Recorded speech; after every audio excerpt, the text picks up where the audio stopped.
Bienvenue au programme de la technique présenté par Wolfgang Rudolph. Bonjour et bienvenue. Je suis sûr que vous savez ce qu'est une caméra lente.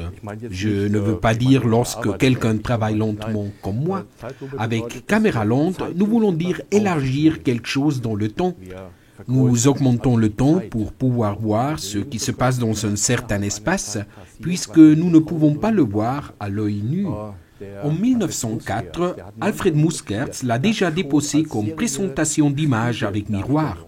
En réalité, il a déposé en 1906, mais il avait déjà développé l'idée. À cette époque, c'était vraiment difficile. Il y avait alors seulement des films, mais il n'y avait pas de vidéos, et c'était donc très compliqué.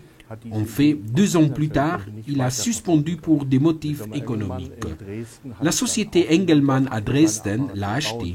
Son appareil a été construit là-bas. La société oublia par la suite cette personne. Et en 1916, ils ont présenté cet appareil sur le marché. Cela n'a pas non plus été un grand succès car il n'existait pas encore d'application pour cela. Mais réfléchissons un moment. Caméra lente. Ça, c'est quand vous regardez une course de voiture à la télévision et vous voulez observer comment se déforment les pneus dans les virages. Les roues sont bien focalisées pour les voir bien grandes. Et comme ce que fait la caméra lente, c'est de prolonger le temps, vous pourrez bien voir la déformation des roues. Avec cela, vous pouvez réaliser différentes études, dont le sport, les mouvements, comment améliorer notre façon de marcher, ou un coureur d'obstacles et beaucoup d'autres domaines. Mais aussi dans la technique, nous trouvons des processus qui vont tellement vite que nous ne le voyons pas à l'œil nu. Pourquoi ? Très bien, nous avons besoin d'environ 18 images pour pouvoir voir un développement homogène. Mais même comme cela, vous clignerez des yeux, surtout sur les bords. C'est pour cela qu'autrefois, une télévision avait une résolution de 25 images. Mais ce qu'elle faisait était d'intégrer 2 demi-images l'une dans l'autre. Il s'agissait de combiner les lignes paires avec les impaires. De cette manière, nous arrivions à voir soi-disant 50 images. Cela était au-dessus du niveau de clignement de yeux, niveau qui se trouve entre 47 ou 48 Hz. Ceci est une partie de la question. Nous avons besoin d'une technique qui puisse ralentir le temps en apparence, même si nous le voyons postérieurement. Comment nous y arrivons ? Si nous mettons en marche ce ventilateur, il fait un peu de bruit, je le retirerai donc avant. Si nous l'observons maintenant, vous pourrez voir que rien n'est détecté. Le disque, on dirait un disque gris. Les hélices tournent à une telle vitesse que nos yeux ne peuvent pas les différencier. Mais si vous voudriez observer pendant qu'elles tournent, si les hélices se déforment, elles changent d'aspect ou quelque chose comme ça, dans ce cas, je dois utiliser la technique. Je l'arrête car il fait beaucoup de bruit et il me gêne pour parler. Bien, maintenant il est arrêté. Et regardez, vous venez de voir un effet que vous allez revoir. Nous connaissons cela des films de l'Ouest. On dirait que les roues du carrosse montent en arrière. Ou lorsqu'une voiture roule et a des jolies jantes en aluminium, on dirait qu'elle tourne en arrière et ensuite en avant. Nous savons tous que ce n'est pas comme cela, mais comment se produit cet effet ? Prenons le rayon d'une roue d'une carrosse. Ce rayon tourne toujours dans la même direction, mais imaginons qu'au moment de prendre l'image avec une caméra, le rayon est vertical. L'image suivante serait prise lorsqu'il serait ici. Jusqu'ici, tout va bien. Mais si maintenant le deuxième rayon arrive et est presque en haut, nos yeux pensent alors que le rayon n'a pas fait le parcours long, mais le parcours court. Et pour cela, nous avons l'impression qu'il recule. Si vous changez la vitesse de rotation, alors ce saut varie aussi. Et pour cela, on dirait qu'il va en avant et en arrière. Ceci juste comme information supplémentaire. Bien, maintenant j'ai filmé ce ventilateur avec une caméra à haute vitesse. La caméra à haute vitesse prend beaucoup, vraiment beaucoup plus d'images par seconde qu'une caméra conventionnelle. Si nous regardons maintenant sur cet écran, je vais reproduire l'enregistrement avec la caméra à haute vitesse. Maintenant, vous pouvez voir que nous avons même un effet qui a l'air de bouger vers l'avant et vers l'arrière. Et cela est dû à, comme je viens d'expliquer, que le ventilateur ne tourne pas uniformément, mais que la vitesse de rotation oscille. La vitesse de captation d'image de la caméra à haute vitesse est très constante, mais nous pourrions même arrêter ces images avec une résolution d'image individuelle. Et nous pouvons alors voir sur chaque image comment se déforment les hélices.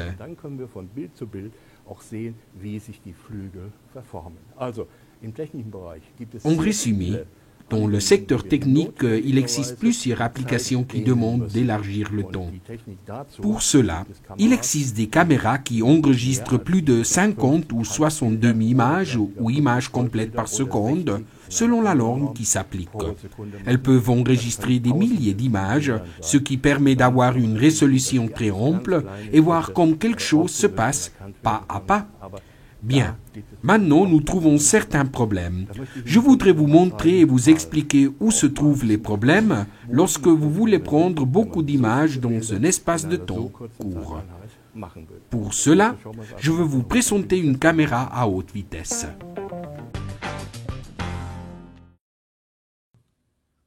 Bien, si vous regardez ce montage, vous verrez que j'ai une caméra à grande vitesse de PCE modèle PCE HSC 1660. À côté, nous avons une lampe avec 6 LED qui est inclue dans le contenu de l'envoi. Avec cela, elle illumine l'objet. Nous en parlerons maintenant.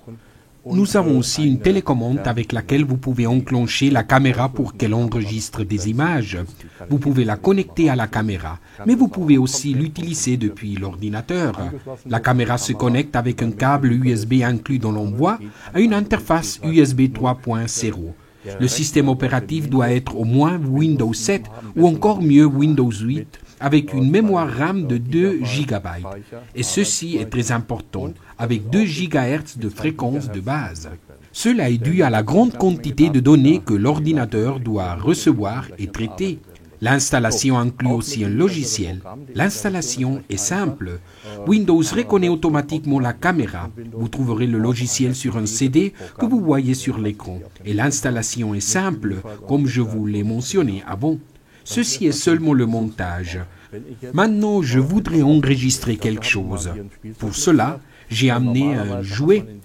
Normalement, ce type d'horloge contient du sable, mais celle-ci intègre des particules métalliques. La raison est que sur la partie inférieure, elle intègre un aimant et la façon de tomber est beaucoup plus jolie, contrairement au sable. Regardons maintenant avec une caméra conventionnelle. Je vais la retourner et regarder ce qu'il se passe, comme cela. Cela a l'air joli et spectaculaire. Lorsque cela se termine, nous pourrions voir cette séquence à caméra lente. Mais que signifie caméra lente? Très bien, cela signifie que j'arrête une image plus longtemps, car nous n'avons pas de flux uniforme comme par exemple dans la musique. Nous ne pouvons pas l'arrêter, sinon elle n'y est plus. Elle doit plutôt continuer de façon continue. Mais les images sont coupées, c'est-à-dire que j'ai des images individuelles. Et si elles passent de l'une à l'autre avec une rapidité suffisante, mon œil pensera alors que c'est continu, comme pour la musique.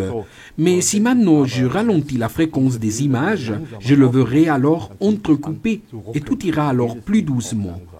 Il existe bien sûr de nos jours des méthodes qui remplacent les images. Nous avons des logiciels pour intercaler 2 images. Mais tout cela est faux, car je suis en train de calculer une image qui n'a pas été capturée comme une image réelle. La seule façon réelle de détecter ce qu'il se passe entre 2 images, au-delà de ce que perçoit notre vue, est d'utiliser une caméra à grande vitesse. Bien, jusqu'à maintenant, vous avez vu de jolies images et tout a l'air bien, mais nous n'arrivons pas à voir ce qui se passe réellement. Nous devons faire cela avec cette caméra. Je vais vous le montrer. Permettez-moi de vous indiquer avant quelques données sur la caméra. Son capteur CMOS de 1,3 mégapixels permet d'enregistrer avec une résolution maximum de 1280 par 1024. Cependant, vous pouvez réduire la résolution de l'image jusqu'à une résolution de 256 par 256. Cela joue un rôle important, car au plus la taille de l'image est grande, au plus vous devrez transférer des données. Cela signifie que vous avez besoin de plus de mémoire et vous pourrez enregistrer plus lentement les images. Cela signifie qu'avec une haute résolution de 1280 par 1024, je pourrais enregistrer seulement 210 images par seconde. Si je réduis la résolution à 256 par 256 pixels, je pourrais alors enregistrer jusqu'à 2400 images par seconde. Comme vous le voyez, c'est impressionnant. Bien, observons maintenant ce que la caméra a enregistré. Je ne peux pas vous le montrer en direct car si nous voulons avoir une durée d'exposition très grande et très courte, nous avons besoin de plus de lumière que celle que nous donne cette lampe. Pourquoi ? Observez. Je vais d'abord sortir de ce mode et je vais entrer dans un autre mode. Je le fais pour que nous puissions visualiser les enregistrements que j'ai faits antérieurement et ce que j'ai fait maintenant. De cette manière, je pourrais les voir comme des images individuelles. Maintenant, je pourrais voir chaque image. Comme vous pouvez le voir, il y a beaucoup d'images. Maintenant, on dirait que quelque chose change. Et en fait, je peux sélectionner une image en particulier et un aperçu apparaîtra. Je peux aussi agrandir l'image et ensuite, je peux voir ces images comme si c'était un film. Pour que vous puissiez voir la qualité des images et étant donné que cela se convertit en quelque chose de très beau, j'ai déjà sélectionné les images et je les sous fichier MP4. Je peux les sauvegarder sous différents formats, même comme des images de type BMP qui me permet de les éditer. Mais je pense que le mieux maintenant est de voir les images que j'ai enregistrées antérieurement. Vous pouvez voir comment la masse de particules métalliques augmente. Et surtout, vous pouvez voir comment ces particules tombent comme si c'était un liquide. Le liquide aurait une tension superficielle plus élevée. Ces particules sont assez détachées. Nous pouvons même reconnaître des particules individuelles qui tombent à côté de flux de particules. Et en tombant, elles forment une très jolie structure. Très bien. Ce que nous allons voir maintenant ne peut pas se faire avec une caméra conventionnelle. Revenons sur le thème de la lumière. Vous devez sûrement savoir que les anciennes caméras intègrent une fermeture. Lorsque vous l'ouvrez, la lumière pénètre, enregistre l'image et se referme. Vous pouvez vous imaginer que si vous devez ouvrir et fermer rapidement, il pénétrera alors très peu de lumière. Et si vous ouvrez et vous refermez très rapidement, il ne rentrera alors pas de lumière. Et voici le problème. Ce type d'enregistrement demande beaucoup de lumière. Il n'est donc pas possible de le réaliser avec des caméras conventionnelles. Je veux maintenant vous montrer les réglages possibles de cette caméra. Si nous regardons sur la partie droite de l'écran, nous trouvons le type de capteur qui est reconnu automatiquement. Ensuite, vous pouvez régler la résolution 1280 par 1024 à 256 par 256 pixels. Nous avons alors, attendez que je ferme ici, je peux régler l'amplification sur 8 niveaux. Et ensuite, je peux régler le nombre maximum de trames ou séquences. C'est-à-dire que j'ai la possibilité d'enregistrer plusieurs images selon la mémoire que j'ai réservée pour ce logiciel, qui sont transmises à grande vitesse. Mais cette caméra dispose de quelque chose de très intéressant, et c'est qu'elle peut voir dans le passé. Bon, vous savez que cela n'est pas possible, mais l'effet est le même. Je peux donc la mettre en marche et l'enclencher avec un trigger. Bien, avec ce composant que je peux connecter à la caméra ou directement depuis l'ordinateur.